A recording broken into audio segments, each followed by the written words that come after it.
இந்த காலை வேளையிலே உங்களை வாழ்த்துகிறேன், ஆசீர்வதிக்கிறேன். கர்த்தர் நீ கொடுக்கப்பட்ட வாக்குத்தத்தை வாசிப்போம். அது 1 பேதுரு 5ஆம் அதிகாரம் 6 வசனங்களை வாசிப்போம். ஆகையால் ஏற்ற காலத்திலே தேவன் உங்களை உயர்த்தும்படிக்கு அவருடைய பலத்த கைக்குள் அடங்கி இருங்கள். இன்னைக்கு படிக்கிறோம், பட்டதாரி ஆகிறோம். படித்த வேலை கிடைக்குதா என்று பார்த்தால் அது கிடையல. இன்னைக்கு எத்தனையோ பேர் IAS ஆகுறாங்க, எத்தனையோ பேர் டாக்டர் ஆகுறாங்க, எத்தனையோ பேர் பார்த்தீங்கன்னா இன்ஜினியர் ஆகுறாங்க.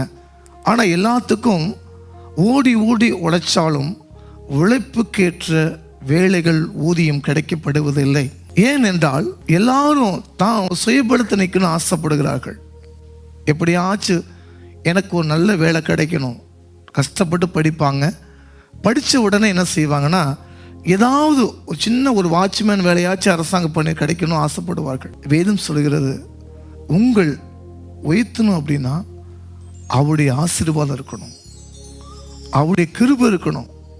அப்போ தான் நீங்கள் நினச்சிட்டு இருக்கீங்க, எத்தனையோ டாக்டர் படிச்சுட்டு இன்றைக்கி பார்த்தீங்கன்னா வெயிட்டிங் லிஸ்ட் இருக்கிறாங்க. அவர் பலத்த கருத்தை நீங்கள் அடங்கியிருக்கும் போது உங்களை உயர்த்துவா. அப்போ கர்த்தர் உங்களை உயர்த்த விட வேண்டும்னால் ஆண்டவருடைய காரியத்தில் நீங்கள் உண்மை உத்தமமாக இருக்கப்பட வேண்டும். இப்போ மேல் அதிகாரியானா ஒரு CMஓ, PMஓ, MPஓ, MLAவோ, ஒரு சட்டமன்ற காரியமோ, ஒரு போலீஸ் அதிகாரியோ, இல்லை இராணுவ அதிகாரியோ, இதெல்லாம் தெய்வனால் ஏற்படுத்தக்கூடிய கிருபை. அதே போல் அரசாங்க பணியில் இருக்கிற மேல் அதிகாரிக்கு நீங்கள் நிச்சயமாக கீழ்ப்படிஞ்சு தான் ஆகணும். இன்றைக்கி என்ன செய்கிறோன்னா, அரசாங்க பணி வேலை கிடைக்குன்னு சொல்லிட்டு கொஞ்சம் போனோன்னா கடைசி என்ன செய்கிறாங்கன்னா, சம்பளம் கிடைக்கல, பற்றாக்குறை, ஸ்ட்ரைக் பண்ணுறோம், யூனியன்ட்டு போகிறோம். ஒரு வசனத்தை பார்ப்போம். ரோமர் 13:1 வாசிப்போம். எந்த மனுஷனும் மேலான அதிகாரம் உள்ளவர்களுக்கு கீழ்ப்படிய கடவன். ஏனென்றால் தேவனாலே அன்றி ஒரு அதிகாரமும் இல்லை, உண்டாயிருக்கிற அதிகாரங்கள் தேவனாலே நியமிக்கப்பட்டிருக்கிறது. மேலான அதிகாரி எல்லாம் தேவனால் உண்டாக்கப்பட்ட ஈவு. தேவனுக்கு சித்தம் இல்லாமல் இந்த தேசத்தில் இவங்களை யார் கொண்டு வரணும், இவங்க மேல் அதிகாரி கொண்டு வரணும், இது கர்த்தருடைய கிருபை. இப்போ உங்களை ஒரு அரசாங்க பணியாற்ற வேண்டுமென்றால், ஒரு அரசு அங்கீகரிக்கப்பட்ட நீங்கள் அதிகாரியாகனால் படித்தா மட்டும் போதாது, கர்த்தருடைய கிருபை அவர் சித்தம் இருக்கணும். இப்போ என்ன செய்யணும், அரசாங்க பணியில் எப்படியாச்சும் வேலை கிடைச்சிடும். அதில் உண்மை இருக்குமா? 8 மணி நேரம் வேலையில் எவ்வளோ நம்ம வேலை செய்கிறோம். ஒரு சின்ன சின்ன வேலை, ஹோட்டல் கடையில், ஒரு சாதாரண கடையில், டீ கடையில் வேலை செய்கிறாங்க. ஆனால் கர்த்தர் கொடுத்த ஈவை நீங்கள் நினச்சி பாருங்கள். உங்களுக்கு கீழே இருக்க பாருங்கள், முதல்ல மேலே பார்க்காதீங்க. உங்களுக்கு கீழே இருக்கவங்கள போய் ரோட்டில் போகும்போது பாருங்கள், எத்தனை பேர் ஃப்ளாப்பாக இருக்காங்க, எத்தனை பேர் கஷ்டப்படுறாங்க, எத்தனை பேர் சாப்பாடு இல்லாமல் இருக்காங்க, எத்தனை பேர் அழைகிறாங்க, ஒரு நாளைக்கு எத்தனை பேர் இன்டர்வியூக்கு போகிறாங்க. தேவன் உங்களை எல்லாவற்றையும் தேவன் மேன்மையாக வச்சிருக்கலாம். அந்த அதிகாரிகளுக்கு நிச்சயமாக கீழ்ப்படியலாம். இது இந்த அதிகாரி கொண்டு வர தேவனுடைய கிருபை, தேவனுடைய சித்தம். யாருக்கு கொண்டு என்ன செய்யணும்? அப்போ முதல் காரியம், உங்களை வைத்துனா தாழ்மை உள்ளவனுக்கு கர்த்தர் கிருபையளிப்பார். தன்னை தாழ்த்துகிறனும் உயர்த்தப்படுகிறோம். உங்களுக்கு எந்த மேல் அதிகாரி வந்தாலும் அவங்களுக்கு அடங்கி இருக்கணும். 2வது நீங்கள் தாழ்மையாக இருக்கணும். லூக்கா 14ஆம் அதிகாரம் 14ஆம் வசனத்தை வாசிப்போம்.